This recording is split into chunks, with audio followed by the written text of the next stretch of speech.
Welcome to the Blueprint for Men podcast. And as we continue our theme of February of helping men with their mental health, we wanted to do some connections more with some people in that field. And so as we were continuing to talk about, and me and Marty a few weeks ago, about who could we bring in, there's a guy who's I've seen a number of times as a client, as a patient, and also through the Step 7 ministry in Parker, Colorado here. Craig Lounsbrough, he's a long time. He might be a pillar in our community around here. He's been around a while, and he's been helping a lot of people, especially men. I know he helps men through the Step 7 ministries, and I know he's helped a lot of men through the years. So really appreciate you coming on, Craig, and being able to spend some time with us today. Happy to do it. Thanks for letting me be a part of it. I appreciate it. Yes, sure. Well, we'll just kind of dive into this here.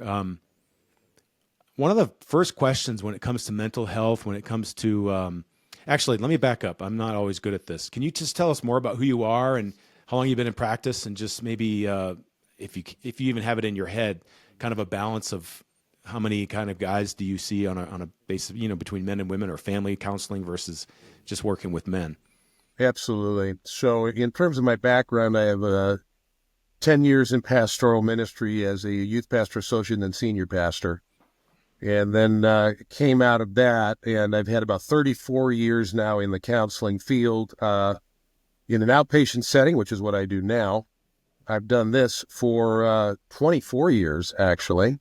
7 years working in 2 different psychiatric hospitals. I've done counseling in jails. I've done counseling with the physically handicapped and the developmentally disabled as well. So God's offered me a lot of opportunities to Definitely work with people in a large array of situations. So total, what would the math be there? That would be 44 years of working with people in general.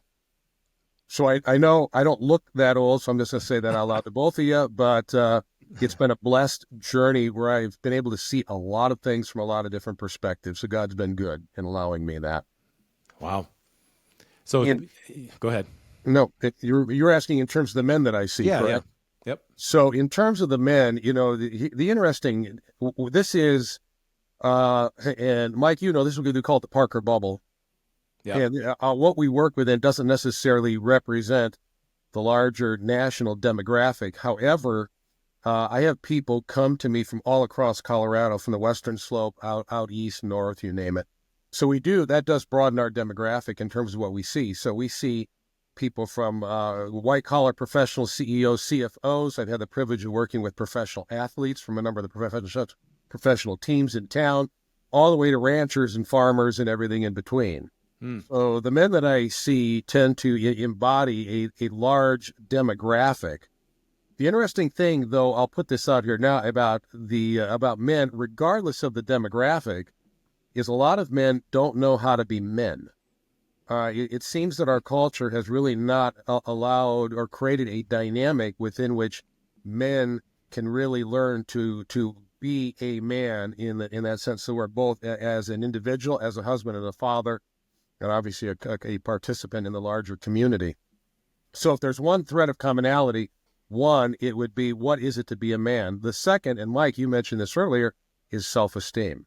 A lot of men have self-esteem issues. They're not necessarily going to let you know that, but we have seen a lot of men that really, really struggle with not only what it is to be a man, but the belief and the ability that whatever that is, I can be that. A lot of men have a hard time believing that. Yeah, before we hit record, we mentioned one of your books, one of the many you've published, and that has been my most recent favorite. Is the self that I long to be. Is that right? Did I get that right? Totally. That's right. I remember the title. It's a great book, and just helping me because I needed it in the time in the season that I read it too. Okay. So, I guess one question that comes to mind is, since you've got decades of experience, and my guess would be you've spoken with and talked to thousands of guys, and you mentioned that it's harder for guys these days to learn how to be a man. Do you find that they're coming to you to find out how to do that, or do they come to you with that question that says, I don't know how to be a man, what am I doing wrong? Or that just comes up in the conversation that they just realize that? Yeah, that's an interesting question, actually. Most men do not come with that question, although That is the underlying issue. They just don't know it. Ah, And in the process of therapy and peeling the layers back, all of a sudden they realize, oh, this is the core issue. So now they have struggles personally, maybe professionally, maybe in their marriages as fathers, in their community, whatever it might be.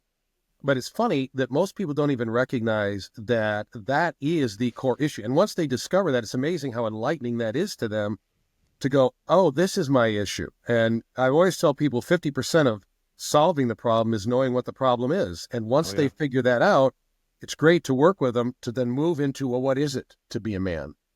Obviously, a Christian biblical man, most importantly.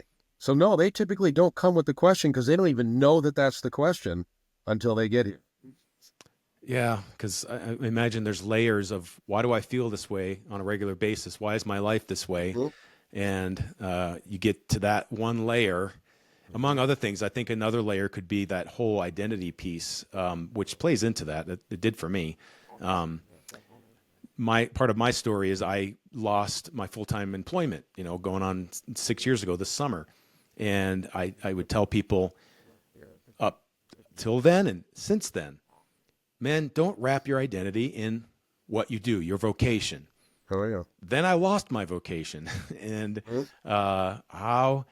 how does a guy who, says that, well, I said that, and then I've wrestled with it, right? So as God has kind of honed in my calling to helping men, helping more men and helping men in a more specialized setting.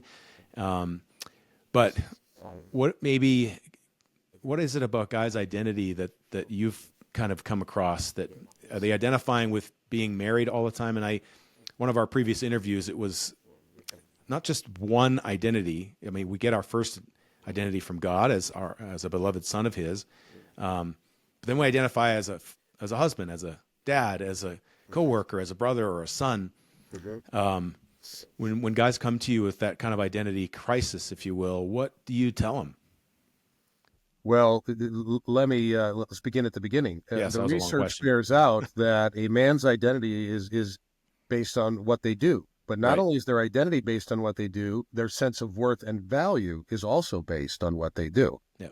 So that is often centered around kind of an employment situation. And a lot of times from a developmental perspective, looking back to childhood and adolescence, that's based on a performance-based mentality that a lot of young men, a lot of boys and young men, their worth and value is based on achievement and accomplishment.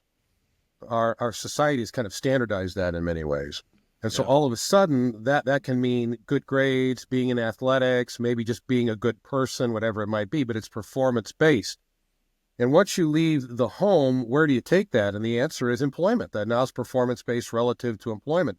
So there's a developmental piece that puts men in this place where their sense of identity and worth and value is based on what they do. Right. And like you said, when you take that away from them, all of a sudden they're an empty shell in their minds. They're certainly not an empty shell. It's just they haven't focused on all the other attributes that make them the person they are. Right. But they feel stripped and they stand asking, well, who am I? Which begs the second question, which is, well, what am I supposed to be doing? Right. So my purpose, if you will, my mission, my calling, Yeah. right? So a lot of times that's what we see is we get men that like you, and we saw this in the recession earlier, and we've seen it as the economy goes up and down, Yeah. men losing their jobs, and they come in here and they don't know who they are. So they don't typically identify themselves as a husband, as a father. They don't do that. It's based on what they do professionally. Yeah. Almost like in a visual, if you had like a bubble or a circle, I don't know what the percentage would be, but a huge portion of that would be that vocation. And then Absolutely. there's little dots or circles in there of other things. Yes. And when that collapses around you, it can be very challenging. So when guys come to that realization, do you start working with them to then either help them have the more self-confidence to be able to move forward, or I imagine that's also takes a huge hit too, the self-confidence. But I'm just wondering then, and I know you've got some questions, Marty, so I'm going on here. Just one last piece is I just wonder what do you help guys with then if they're in that place? If they're listening right now and they're in that place of I don't feel like I have a purpose. When you get to that place, what do you encourage them to do? How does that work? Well, okay. So there's two things there, identity and purpose, right? Because Yeah. if I don't know who I am, purpose is irrelevant because I'm not going to get there. Okay. And so identity is simply this. It's not that you don't have an identity, you don't know what it is. And my analogy for people is this. If we took a year and told you that you cannot look at a picture of yourself, you cannot look at a reflection in a window or a mirror, in other words, you can't see your own face for a year, you're going to forget a lot of what you look like. Okay? Because you haven't seen your reflection in forever. But who you are remains. It's Right. just you haven't looked at it. Okay. When you get the analogy. And Yeah. so Yeah. when we help guys understand who they are, we're not creating anything. What we're doing is helping them understand what already exists that they don't necessarily know exists or remember exists. Mm-hmm. So it's just a reintroduction to self, if you will. Huh. And once Yeah. you do that, there's enough richness in every individual. And if you can reintroduce them to themselves and help them develop an awareness of who I already am, that does wonders in terms of who am I? Does that Yeah. make sense at all? Oh, yeah. That makes sense. And then there's the other thing that we do is in Scripture, there's the 31 I am statements. Yeah. Where this is who God says you are. And we introduce them to that too, in terms of this is who God says you are as well. And that fleshes that whole thing out, gives them an identity. Yeah. Once they have an identity, then we go to purpose, and I tie purpose with passion. Hmm. Okay. The research bears out that the last stage of a man's life is the need for legacy.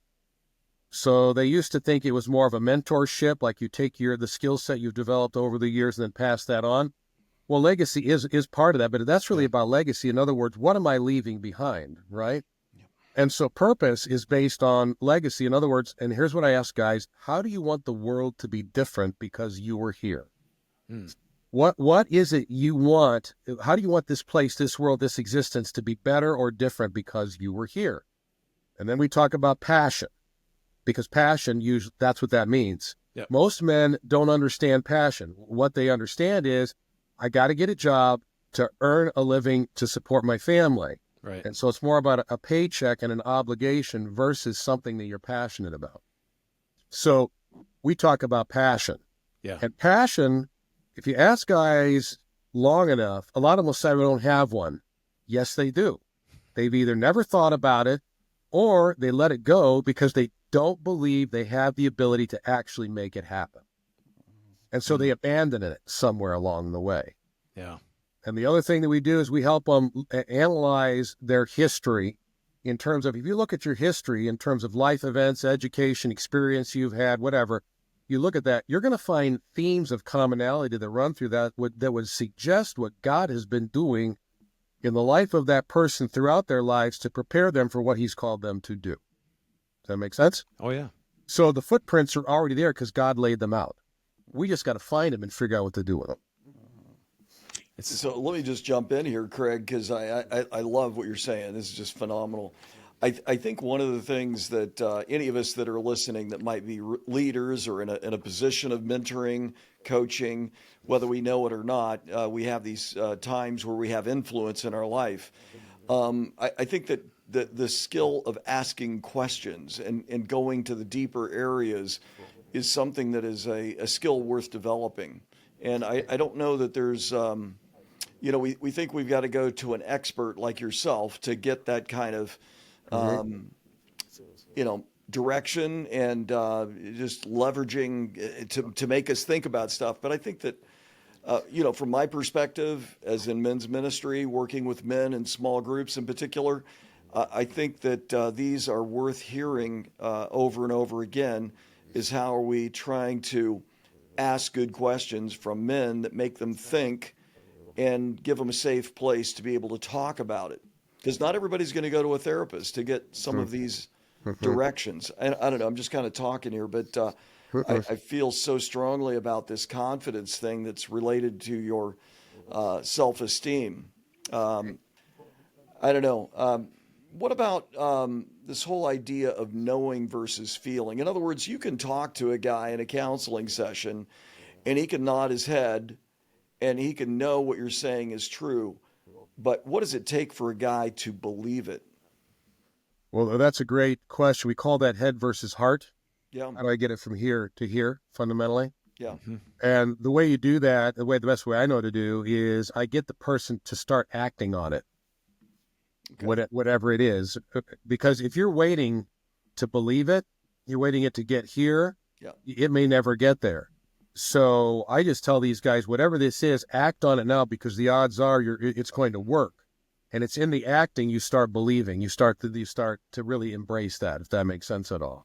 Yeah. So give me a specific on what you mean by acting on that. What is that really meaning, Craig? Well, what that means is a person may have a particular passion about doing something in particular, whatever that may be. And so then I'm not sitting around waiting for them to believe on it or believe it or really be Yeah. convinced of it or convinced of their ability to do it. I'm saying, what are the first action steps you can take, whatever those are, whether you believe in this or believe in your ability to do it or not?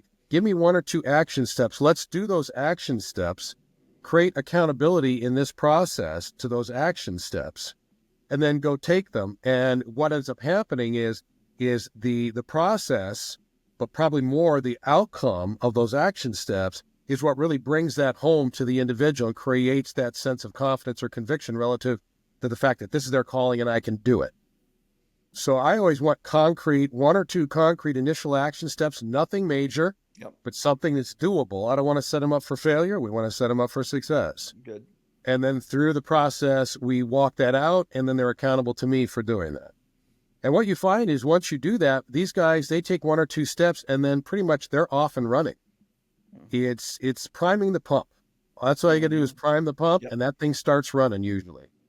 So give me one story, success story, somebody that was struggling and you gave them an assignment. Well, I had a gentleman that he owned a business in Denver, but he wanted to do something for third world countries. So he had reached a point in his own life where his own success was established, but he felt like this wasn't doing it for him. So he wanted to do something in third world countries.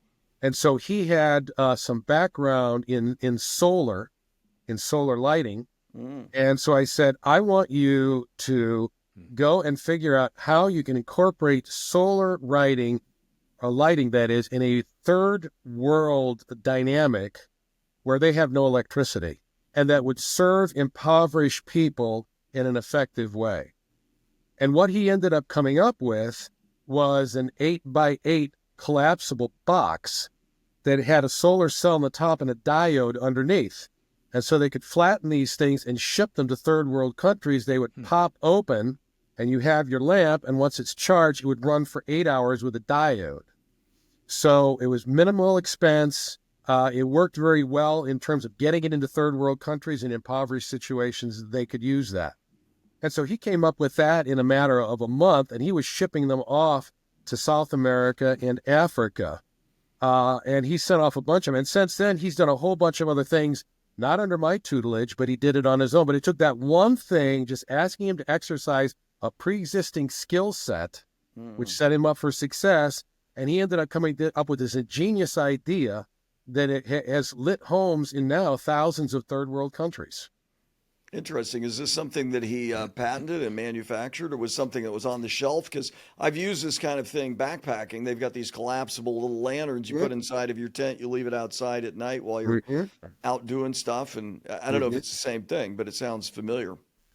Yeah, I don't know that he patented them. What he had to do, he had to make it economically feasible. But the other dynamic he had to deal with is there was criteria relative to shipping this up into other countries.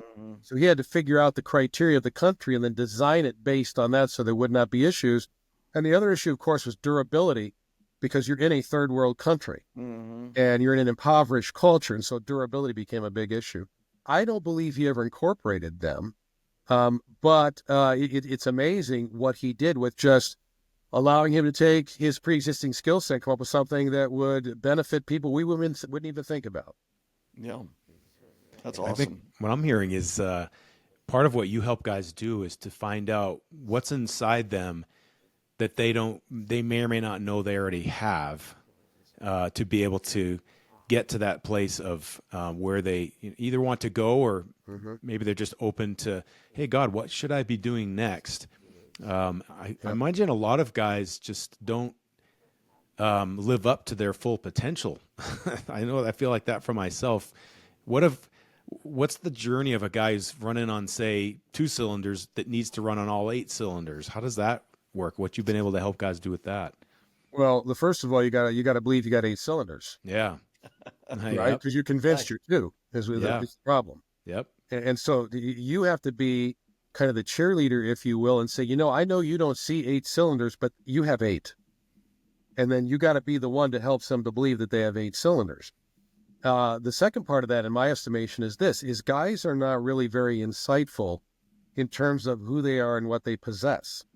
They just assume they do what they do the way they do it because that's what they do. But then you start dissecting what they do, and you start talking about how ingenious some of that stuff is, or how long it took them to learn it, or how good they are at it. And all of a sudden, these things that already exist within them, these skills, these abilities, these talents that they're not even thinking about, all of a sudden those things start to become real and clear for these guys, and they start recognizing fundamentally, I am a complete package.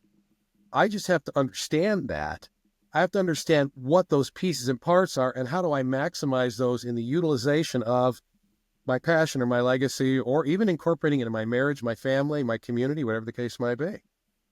But a lot of people, it's amazing that they have no, particularly men, no real concept of who they are and what they already have embedded and inherent within them, and what they could do if they unleash that. Don't you think that back to the identity and your self-esteem and confidence is really the kicker on this? Because most guys they've already, from the time, excuse me, from the time they were in first grade, they probably thought they were a failure. They were the little guy. They were the stupid guy, whatever. And so for them to think about, I'm signing up for probably another painful failure is a major hurdle because they've had so much pain Yeah. in a lot of areas of life. And how do you the concrete's set up pretty hard by the time a guy's in his 40s and 50s Oh, absolutely. and 60s. It's like it's rare that a man changes. Mm-hmm. So I don't know what I'm saying there, except that it's a tough to change a man. I will say, because I work with men all the time of all ages, is one of the hardest assignments. What about God? In this whole idea of being called or your calling or whatever, what do you see when a guy realizes that it's God's calling on his life versus just my desire, what I see in myself?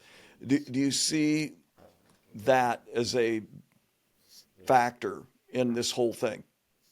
Well, yeah, absolutely, because that makes the calling bigger than you. Yes. And you have infinitely expanded that calling, if you think about it. Yeah. And so all of a sudden, it's bigger than him. It's got an infinite expansion to it. And it takes on a credibility that is monumental. Now, the issue is getting them to believe that this is God's calling on their life. Right. Because a lot of men will simply say, am I good enough for God to have a calling on my life? Or am I smart enough? Or whatever it is I'm not enough of, am I enough as a man to be privileged to have a calling? So part of that, again, goes back to self-esteem and recognizing that you are. But that is one of the areas where it's hard to get guys to embrace the fact that this is not just something that you're passionate about or that you enjoy doing. This is something that God has designed you for, given you a life experience for, and is calling you to. And a lot of men just have a hard time grasping that. And so in my mind, that is a process, not an event. Mm-hmm. And they're just going to grow through that as time goes on. Mm-hmm. What about here's something that's been on my mind lately is do you find that guys maybe have an area or at least so for like instance, I love men's ministry, but if I pivoted completely and did something around grief counseling, which is something I'm interested in and I have been for a while, I don't think God would say you can't do that. Or another, I don't know what else it would be. Those are the two main things that have come into my brain the last little while, or any kind of spiritual care that's also been in my past. Yeah. Do you find that guys or people in general, I guess, or this has been my journey. I have my calling in one, it shows up only in one way. And God doesn't have any other calling for me. And if I'm not doing that calling, I'm somehow failing God.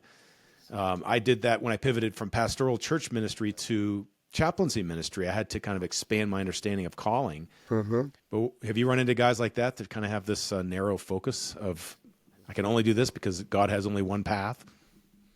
I have guys that do that, and not only because in their mind God only has one path, but guys will also do that because their feeling is I only have one skill set. Oh, yeah. And so they feel that they're locked into this very tight space, which makes opportunities limited. And so you do get that, and you have to help guys understand that God's vision for you is bigger than your vision for yourself. And because it's bigger, it can be scary, it can be frightening, it can be intimidating, and you might not actually see yourself as capable to achieve it. But if God is calling you to it, then that's great. So when you get this really tight view, that's comfortable for a lot of guys. Oh, yeah. Because it's all in here. But then you start doing this and you broaden that out, a lot of guys get scared by that. Familiarity and comfort is a killer. And that's what this does. It allows for familiarity and comfort. What about the idea of risk? Do you encourage guys to take some risks? Absolutely. I mean, think about this. What do you accomplish without risk? Right. Nothing. Yeah. It's real simple. It's not rocket science. So I encourage them to risk. Now, what I tell them is I bring risk alongside wisdom. Right. So wisdom will tell me how to navigate risk and to navigate it most effectively. Okay. But if you're not willing to risk, there's no sense in trying to do anything other than what you're doing, because stepping out is going to imply risk. So calculated risk based on wisdom, so I know how to navigate the risk. Yeah. Another word that comes to mind is experimenting as well. I know you can only do so much, but risk and experimentation and, seeing where this could work. And I guess I'm thinking of the guy who's like, well, I don't want to go all the way down that path. Or another analogy is I don't want to climb that ladder if it's on the wrong building, but there's a sense of, I don't know, why not try to experiment with it? If it's not over the top risky, you're not going to lose your entire financial security, if you will. Well, no, going back to your analogy, let's say you climb the wrong ladder on the wrong building. That's not necessarily wasted time. There's learning opportunities in everything we do. Yeah. And I tell a lot of guys, you know what? You may have to climb, using your analogy, you may have to climb a number of wrong ladders on wrong buildings to be prepared to climb the right one on the right building. And people know don't when think you're about on that. it. Yeah. Yep. Mm-hmm. That's God true. God doesn't waste these situations. That's what's so beautiful about how He works in our lives, and I think that most guys that engage in that struggle, they see these stories and these experiences pop into their new quest, you might say, new direction. Guy that I'm in ministry fellowship with, he was in the military, and then he was a contractor in the business, and then he's been a pastor, and now he's working in men's ministry full time. Well, it all converges in men's ministry, especially with challenging men and leadership and working with men, and it's just cool to see. I want to go a little bit of a different direction, because I know that a lot of what we're talking about is adult men that are further down the pike, but you, I'm sure, work with families and kids at times, or have for sure from what you were saying. If you were talking to dads, because to me they're the agent of potential change in the next generation, what are some tips that you would give dads to say, hey, look, you are the one that has the greatest opportunity, one of the greatest opportunities to instill this self-worth and this connection with God and everything. What are some things you would say? Well, one of the very first things I say is that, a couple different things. First would be this, is you raise up your child based on who your child is, not on who you are. Mm-hmm. So that's one of the things I always talk about with dads is, who is this child? Right. And we could talk about that any number of ways, but who is the child? And based on the child, what's the most effective way to raise that child? So a lot of men will raise a child based on who they are versus who the child is. So that is number one. Number two, when it comes to raising up young boys or adolescents, I always tell dads, you are the primary male role model. They're looking to you to determine what a man is and what it is that I'm supposed to become. And so you've got to realize fundamentally you're on stage all the time. Yeah. So you're going to have to be careful in what you do, what you say, how you act. Do you follow through? I mean, you name it, because they're looking to you to make that determination. Thirdly is reinforce and validate your child, and not performance-based, as I mentioned earlier, but validate the characteristics, the qualities, the gifts, the talents, the abilities of the child as they grow. And so repeatedly validate that child and the God-given characteristics that they have. So when they actually launch at 18, they're solid and confident in who they are. And so those are the three fundamental things that I tell men relative to really bringing up the next generation of men. That's great. I know that one of the things I've enjoyed doing with dads, and their sons in particular over the years, working with men's ministry. I mean, I was in education for many years and would take young people into the outdoors and just do a lot of stuff. I taught in the area of science primarily for about 30 years, and then outdoor leadership at the collegiate level. So I've got that in my backstory. But one of the things that I encourage men to take part of and we offer is basically a rite of passage as an intentional process. Another document I put together that I share with a lot of guys is the adulting blueprint. So it's this idea of, be engaged in your son's life. Give him these specific skills that when he gets out there, he has confidence. I think a lot of times guys need those prompts that are very specific. Generalities for most guys are not enough. And so that's really heavy on my heart. And then also to do these blessings, in this rite of passage or in a father's blessing, like I do a daddy-daughter backpack trip, and take these dads and daughters out into a wild space where you've got to use a trowel to use a bathroom. It's just great. But they bring a gift for their daughter. They write out a blessing that they're going to read to their daughter. They're going to pray a prayer of blessing over their daughter, and I give them prompts and direction and that kind of a thing. But I just find that guys are hungry for direction because they never had it. So what kind of resources have you seen over the years that really give dads direction? Maybe you've written some stuff on this that help them instill the self-confidence that needs to come from their dad. Yeah, there's probably the main resource I've used over the years is Promise Keepers and a lot of the material that comes out of Promise Keepers. So I do a lot of that kind of thing. Obviously, there are a number of men's groups in our community that I think do a good job of doing that, and I refer them there as well. Obviously, I try to do the work with them I can. What I can do in my capacity is limited.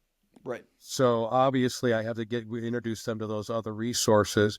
But a men's group, and then I've got a number of books that I recommend to them, many of which came out of Promise Keepers, some before Promise Keepers, to really help them understand all those dynamics and give them, as you said, generalities don't work with men. It has to be concrete. If it's not concrete, it's not going to happen. And so there's a lot of great resources out there that I refer these guys to. And then obviously my work with them, we build on what they get out of the men's group or the reading. So we try to supplement that. I had a question related to the Promise Keeper, if you don't mind, Mike, just jumping in here one more time. I saw in your bio or whatever, you actually were originally from Ohio, but is that right? Yep. And then, of course, if you're a Buckeye fan right now, it's probably a good thing. But anyway, Great thing.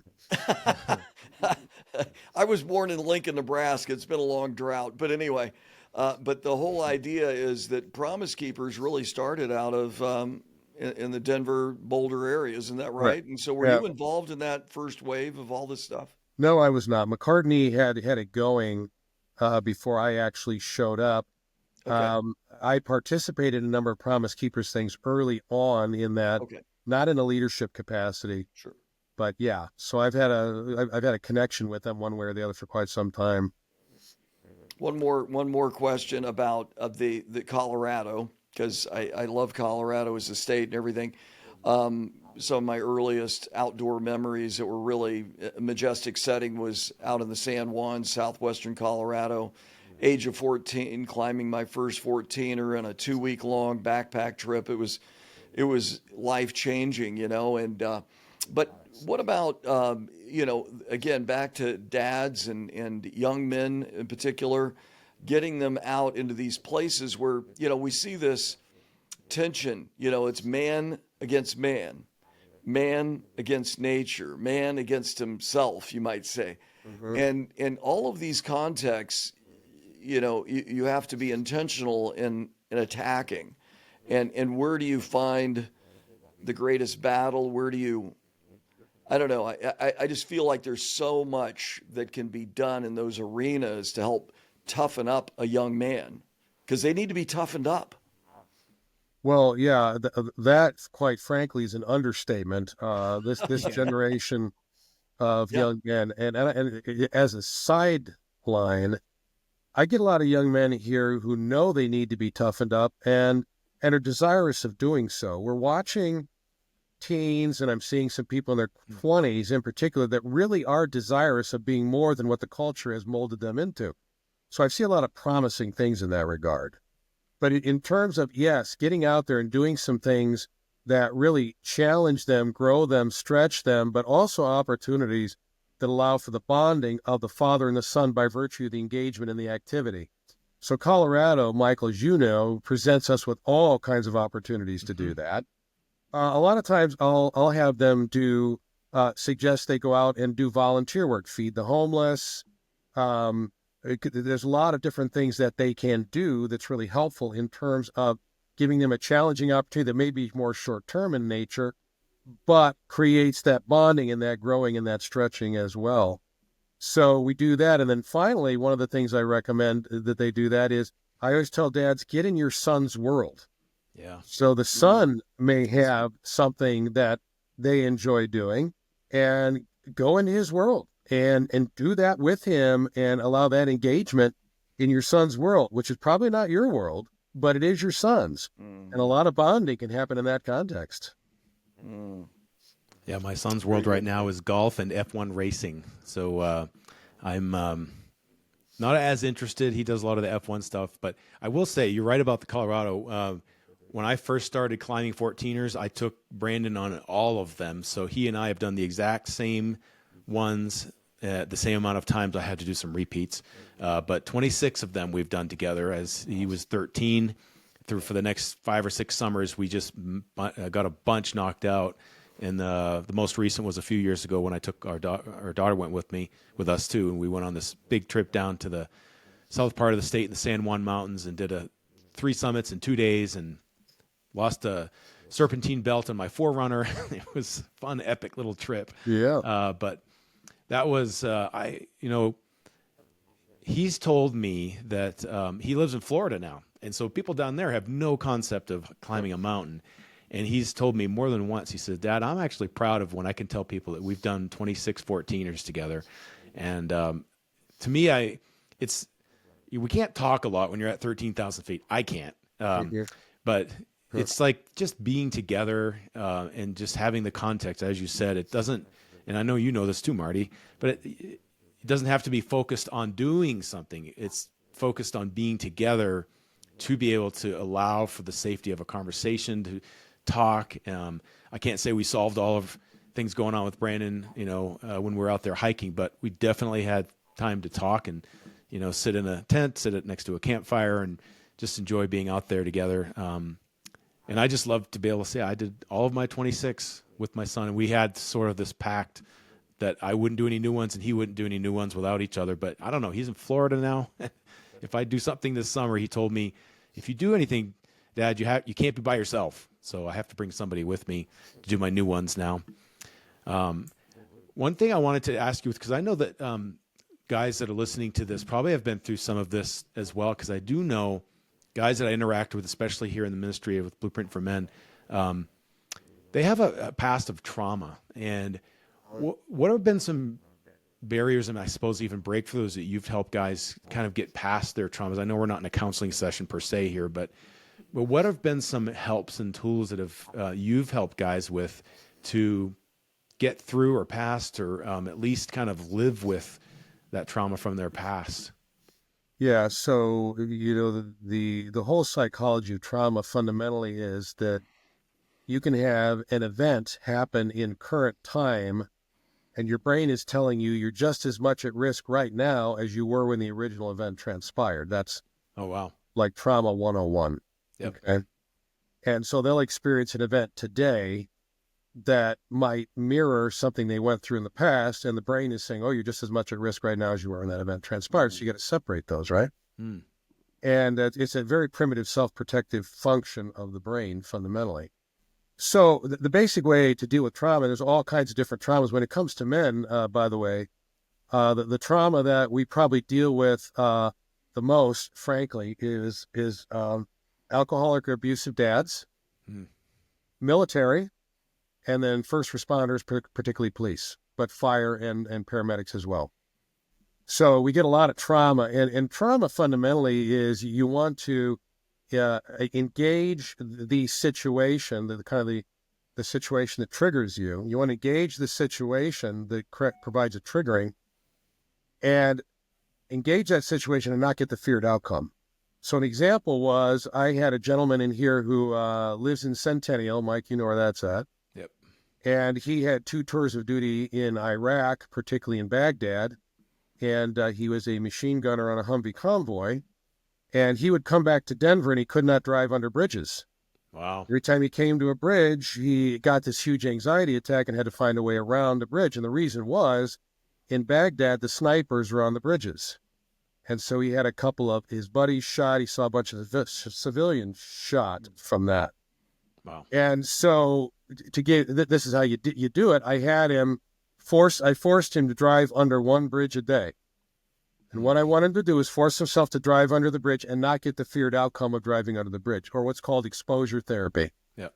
And then when he did that once, you have him do it twice. And then after he's done that for a while, you have him do it 3 times until obviously the brain creates the disconnect. And when it comes to trauma, typically the disconnect never totally goes away. That's stuff we often carry the rest of our lives. So he still, now this is a guy that today can drive under a bridge, no problem. He will tell you that I feel a twinge, but I don't feel the panic that I felt before. Well, that's how you fundamentally deal with trauma. So you take that template and then you apply it to things that the individual faces that trigger things that he experienced growing up, whatever that childhood trauma might be. Yeah. And so a lot of these guys, that's what we do. But the interesting thing, maybe one of the most interesting, is they don't even recognize it as trauma. A lot of these guys, all they know is they get nervous, they get anxious, they get uptight around whatever it happens to be, but they have no idea that this is triggering historical events long past. Because most guys will go, well, logically and rationally, that doesn't make sense. Well, that was 20, 30, 40 years ago. Yeah. Yes, it was, but no, it's not. The brain doesn't always tell the Right. difference. Yeah. Yep. Well, one thing, my wife and I, we've done some premarital coaching, preparing for marriage and all that. And, one thing I've learned is that to tell the wife and, the 2 of them, who you see right here, there's a little boy inside of this man. There's a little girl inside of this woman. And when you see something irrational happen, it could be that you've poked a wound on that little child and there's an irrational response. So don't try to understand what you're saying. It's a whole history, that we embody. Yeah, totally true. What you're referring to is what's called the inner child in this field. Yeah. And you've got that within you. And walking that out another step, we have to let that inner child know that they're safe from whatever the events were that they went through. And in a marriage, the husband can help the wife's inner child feel safe, and vice versa. The wife can help the husband's inner child know that he's safe as well. So in a marital context, the beauty of it is not only can I make my inner self feel safe, but my wife can participate in making that inner child feel safe as well. So the opportunities for healing in a marital context relative to the trauma of the inner child is huge. Mm. Yeah. That's beautiful. I think that's God ordained, but I think just to piggyback off that, I don't think there's very many guys that know how to do that. Well, no, there are not many guys that know how to do that. When it comes to that kind of thing, guys don't know how to do a lot of that stuff. Yeah. Exactly. But here's the thing with guys. If Yeah. you can tell a guy that if you do this, you'll get this outcome, like the inner child, you can help the inner child heal in this area. Right. Most guys, in my experience, if they know that they'll get the outcome, they'll do whatever you ask them to do. Mm-hmm. But a lot of guys are not insightful like that. As we all know, women tend to be more insightful, not to be sexist here, but they do. Women tend to be more insightful. Absolutely. And we men are not. But once you bring it to a man's attention and tell him this is what's going on and this is how you effectively bring healing, having those two pieces of information, what's going on and how to bring healing, most men are able to do that quite nicely. Yeah. Beautiful. So I want to try to paint a picture. And so this is going down the path a little bit of marriage and relationship. So there's a video that I literally within the last hour and a half came across. It was on Instagram. And yes, I was scrolling on Instagram. But this, I've seen this before, and I saw it again today. And it's interesting that it came up right before, we're talking. So there's this guy sitting outside. It's like twilight, almost dark. It's maybe the golden hour kind of thing. He's just sitting there, and his wife comes out. She's recording. And she comes out saying, "Hey, what's going on? I just wanted to come and check on you." And he said, "It's this spool of wire." He said, "I've had this spool of wire for 40 years. And it's now down to this here, and it's almost gone." And he didn't say it, but I heard, when you watch this video, the stories that could be told about this spool of wire and just all the stuff that I helped fix or create or build. But the video ends with, "I just saw that you were wearing your Jets hat, and I didn't want you to be disappointed that you're wearing your Jets hat," or something like that. He was wearing a New York Jets hat. It was like what he said, because he was willing to open up and share something pretty deep. That's talking about something he helped create and do. He just got up and walked away. The beginning of this particular video is a third person, a person in this other video comes in. He says, "This is why men are giving up. Because you have women who don't understand or don't want to listen when a man does start to express his feelings." Greg, why don't men want to express their feelings in some context like that? Well, there's probably a number of reasons for that. First of all, if a man is going to be vulnerable and he has a negative experience, then that vulnerability is going to go away. Mm-hmm. Yep. And so, to walk this out, I get a lot of women who are very desirous of that kind of vulnerability. Mm-hmm. They want to hear that from their men. In fact, that's how women emotionally connect. So that emotional connectivity is by opening up and sharing that kind of thing. But a lot of men, I think men most of all, when we talk about low self-esteem, men have a lot of low self-esteem. So they don't want to be vulnerable, because what if I share this with you, and then in whatever way you do it, you discount it? And what are you saying to me in discounting what I'm telling you? What you're saying to me is that I am not important enough, or I don't have value. Right. So you're not just discounting the story or what I've shared with you, you're discounting me. And a lot of men don't want to risk that. They don't want to go there. So I think a lot of men will just withdraw because it's safe. Yeah. It's funny because men love risk in that sense, right? Adolescent risk or whatever. And yet, this has been my experience, that is a risky place to walk into or to go into, emotionally speaking, to open up in that way. Mm-hmm. And I've got a long journey to go too. I'm going to be married 30 years this year, and I still sometimes feel like I still can take more steps into that emotional vulnerability with my wife than I have. But it's that safety piece, because we were a few minutes ago talking about risk, and imagine how risky that feels for a guy to sit with his wife, maybe in a setting with you or just in their living room. I did not feel heard. And I don't feel like you listen to me at a deeper level when, I'm just wondering what kind of practical maybe help or advice, suggestions you might be able to help a guy who's in that place of boy, it really feels tough for me to want to be vulnerable right now, but it feels almost paralyzing where I can't feel like I can take this connection any deeper unless this happens. Well, yeah. So let me go back to this. Is the man is supposed to be the leader, supposed to be the head of the household. Mm.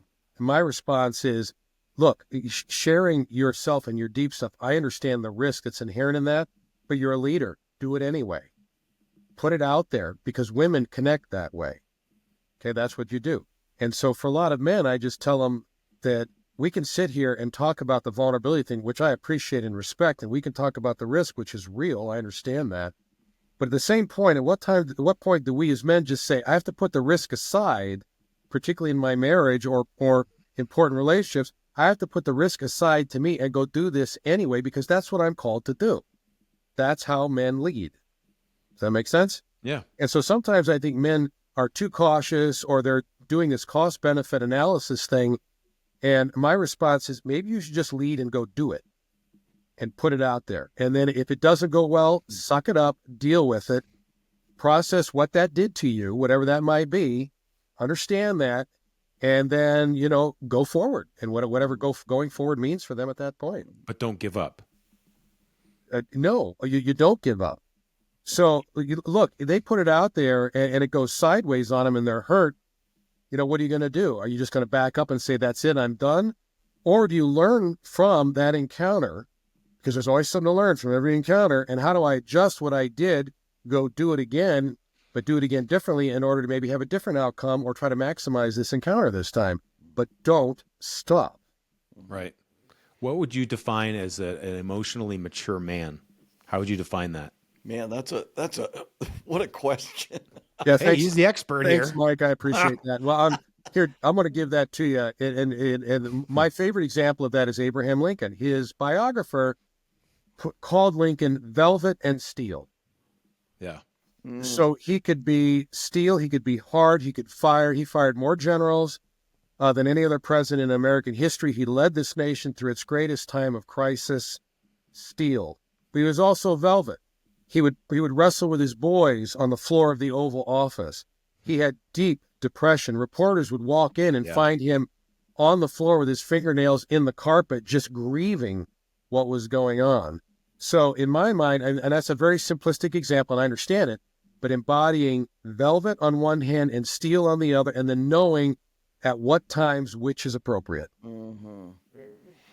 And really, this is where I feel like it all comes full circle to connection with God, is that he promises that if we spend time with him on a daily basis in prayer, in study, in meditation, that he's going to fill us with his Holy Spirit and we're going to have the fruit of the Spirit. We're going to be sweeter, this love, joy, peace, patience, kindness, goodness, self-control. That's pretty attractive. I would say that would be, to me, a little bit of what you're talking about. Mm-hmm. Yeah, and if you think about those qualities, the fruit of the Spirit, and you think about those qualities fleshed out in the context of just one individual, what kind of person do we have there? We have a pretty amazing person, if you think about it. Maybe Jesus. Maybe Jesus, and maybe possibly absolutely Jesus. Yeah. Yeah, but we'll never be that, but we can grow in that direction. Absolutely. Yes. Here's something. This is kind of funny, Craig. I tell guys regularly when I'm counseling with somebody. When I say counseling, understand it's just giving some guidance. I'm not a therapist, but to ask their wife, rate my fruit. Yeah. How, on a scale of 1 to 10, how is my love to you? Mm-hmm. On a scale of 1 to 10, how am I a joyful person? Mm-hmm. Am I peaceful? Am I patient? On a scale of 1 to 10, I want it to be better fruit. And I'm going to be asking you as a wife periodically, how am I doing in these areas that I'm green persimmons, Mm-hmm. Absolutely. But I think guys need to, that's a courageous move to do. Vulnerable. But man, I think that most women would just go, wow, what about me? Yeah. She might be going, maybe I think those kind of reflective questions are so critical. Well, they are, and fundamentally because men don't ask them. Right. That's why you give them prompts. Well, Yeah. that's why you got to give them prompts. You give them Yeah. directives, and the reflection you're giving them is from their spouse. Then one of the people should know them the best. Exactly. Oh yeah. And And he, some of the guys will argue, "Oh, I'm not," you know what I mean? And it's like, hey, you're self-deceived. absolutely. Well, the pattern I've learned through my years is self-awareness becomes such a great tool. And like my son, Yes. when I was his age, he's 24, about to be 25. I've not had, I can't think, he's lost 4 people close to him in his young life Right. since he was something like 17, 18. Mhm. I did not have that kind of experience. And so that lends itself to, I see a maturity in him that I probably didn't have at that age because he's been through something like that. And he himself has been through therapy as well, just to be able to cope with stuff. Right. And so I'm thankful he's learning self-awareness. And I wish more guys would learn that early on. Unfortunately, I've found that self-awareness happens through just bad events. I didn't know I was like that. Therefore, this person's not in my life anymore. I burned that bridge, that deal went south, whatever it is. And so hopefully guys, learn enough and become self-aware enough. I know that's part of the role of counseling as well. And I know, and we can't force counseling on people, but it's like, that's what I hope people can get out of this episode here talking to Craig is just, what about that self-awareness? How can we learn more about ourselves? And a guy like Craig can really help you focus. My experience with you, Craig, is you're very straightforward, and I appreciate that about you. When your counseling sessions, your therapy sessions are very straightforward in terms of if I needed to ask you a question, you'd give me a straight up answer, and I think guys appreciate that very much. Amen. One last category real quick. We're getting close to the end of our time. I just wanted to touch on guys who might have, if they're listening to this, and I know Christian men have this idea that the world might be better without me. What would you tell a guy who might be having some of those thoughts? They're not like doing the ideation, suicide, I'm going to make a plan kind of thing, but they've just had that passing thought. What would you tell them? Well, statistically, everybody feels that at least 3 times in their life, statistically. Wow. Crazy, right? But people feel that. And so when people feel like, life would be better without me, then you got to start asking larger questions, because the one is, well, what would make you ask that question to begin with? Yeah. Because obviously to assume that life would be better without you is automatically a skewed question. And so how did you get there? And kind of what was it that caused you to ask that question to begin with? Because the nature of the question begs, for me anyway, to know where the source of that, what that might be. Right. Number 2, I mean, and this is frankly, this is the classic statement, is simply you're one of a kind, and whatever it is that God's calling you to do, because he called you to do it, only you can do it the way you can do it. Now, that's kind of the classic statement, but if you flesh that out, and that's what we do, we flesh that out, that statement becomes more real and more impactful for people, because you get the classic, well, there are 8 billion people out there, and somebody can certainly do it better than I can, something like that. Right. Right? You're a one of a kind, and nobody can replace you and the way you could do what God is calling you to do. And then thirdly and finally, God's got a purpose for your life. And let me tell you, I can tell you when that purpose is concluded. I know the exact moment when that purpose is concluded. And that's when you die and you ain't dead yet. Yeah. And so that purpose is ongoing. So you need to ask what that purpose is and fulfill that until God calls you home. But don't you be doing that, because then you would be prematurely cutting that purpose off. And that is not God's purpose. Right. Good. Guys need to hear that. I think that's important. Well, thank you so much, Craig. Finishing up, I just wanted to ask you, you've published, I've lost count how many books you've published, but tell us which, maybe 1 or 2 books you'd love to recommend to guys, and I'll make sure we link to those in our show notes, especially I know we'll go to your website. It's craiglpc.com, right? That's correct. Okay. But do you have any books that's just like you think will help? Yeah. So we've discussed this, The Self That I Long to Believe In. I published that several years ago. And basically it's a book to help people with low self-esteem, obviously. Yeah.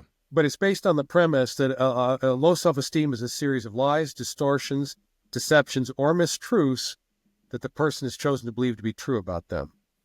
And so that book really goes into, well, who are you really? Because if you get back to who you are really, the good, the bad, the ugly, it doesn't matter. If you get back to who you are really, most people are very excited about getting back to that authentic self. Even though that authentic self has some negativity to it, just getting back to that authentic self is powerful. Yeah. And so that's when I would suggest. The other one that I'd probably suggest is not out yet. It's going to come out probably in April or May.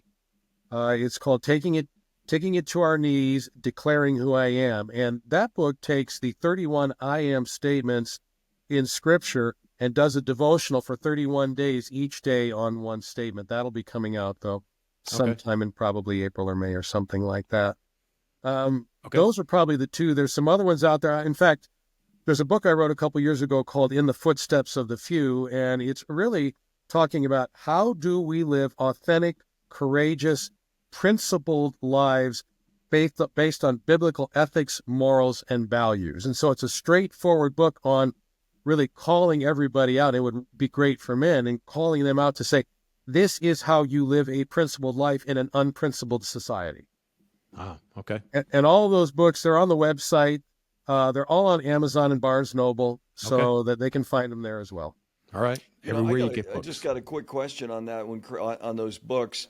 Are they written in such a way that they could be used in a small group context, or what? How are they read? Yeah, all of those could be used in a small group context, and a lot of people have used them. And then when a lot of people write back to me, they'll say they used it in a Bible study or small group context. Good. So those could absolutely be used in those. In fact, the book that's coming out this summer, Taking It to Our Knees, has a study section in the back to build on the 31 I am statements. So that one is actually written to be able to do that, in addition to being a devotional. Nice. Well, I'm definitely order that book, the one you're mentioning. That it's a tongue twister for you. The self that I want to be. Is that what the self that I want to be? I long to believe in. Okay.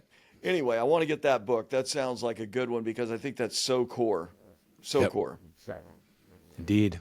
Thank you so much, Craig. And just if I risk repeating this, but how can people get a hold of you if they want to? Before I forget, though, Craig is a therapist here in Colorado. He can't do any remote therapy if you're not in Colorado, but Craig's also a life coach. And if you have personal or professional things that you'd like to work with Craig, he's got, as you mentioned at the top of our podcast, a lot of years to bring into that help for you. So if you're interested, you can check him out and go to, what's the best place to find you there, Craig? Well, probably the website, www.craiglpc.com. That is probably the single best place to go to. Our email address is craiglpc4@gmail.com. Got it. That would be the next best place to get to us. So there's a couple of contact points that would probably be the best. Okay.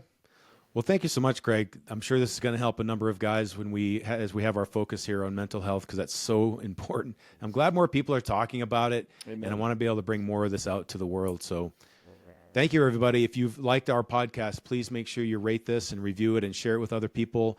We want to get this word out that what Blueprint's doing, but also as we bring people in to help other men like Craig. Thanks, everybody.